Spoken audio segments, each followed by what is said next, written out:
প্রিয় শিক্ষার্থী বন্ধুরা, আসসালামু আলাইকুম। আশা করি তোমরা সবাই ভালো আছো। তো আজকে আমি তোমাদের সপ্তম শ্রেণীর স্বাস্থ্য সুরক্ষা বইয়ের 7 পৃষ্ঠার যে ছকটি রয়েছে, আজকে আমি তোমাদের সেটা সমাধান করাবো।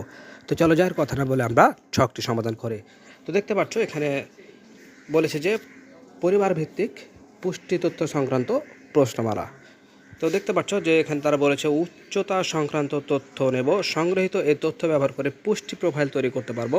এবার বন্ধুদের সাথে দল বেঁধে পুষ্টি প্রোফাইল তৈরি করার জন্য কী কী প্রশ্ন করতে হবে তা নিয়ে আলোচনা করে নিচের ছকে একটি প্রশ্নপত্র তৈরি করো। তো তোমাদের টেনশনের কোনো কারণে আমি অলরেডি তোমাদের সকল শ্রেণীর সকল সাবজেক্টগুলো সমাধান করে আসছি। আজকে তারই ধারাবাহিকতায় তোমাদের স্বাস্থ্য সুরক্ষা বইয়ের এই 7 পৃষ্ঠার ছকটি সমাধান করবো। তো চলো যাই শুরু করা যাক। তো প্রিয় শিক্ষার্থী, দেখতে পাচ্ছ এখানে সমাধানটি তোমাদের করে দেওয়া হয়েছে যে পরিবার ভিত্তিক পুষ্টি তথ্য সংক্রান্ত প্রশ্নমালা। তো প্রথম দেখতে পাচ্ছ যে পরিবারে কি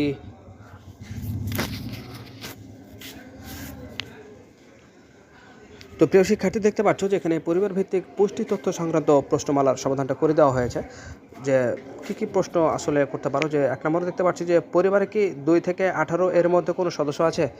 2 নম্বর দেখতে পাচ্ছি যে বয়স, লিঙ্গ, উচ্চতা এবং উচ্চতা কত। 3 নম্বর দেখতে পাচ্ছি যে কী ধরনের পুষ্টি সমৃদ্ধ খাবার গ্রহণ করে। 4 নম্বরে দেখতে পাচ্ছি বেশ কয়েকদিন ধরে তারা কি খাচ্ছে তা জানা। তো প্রিয় শিক্ষার্থী, এছাড়া আজকের মতো দেখা হবে পরবর্তীতে নতুন কোনো ভিডিওতে। সে পর্যন্ত আল্লাহ হাফেজ।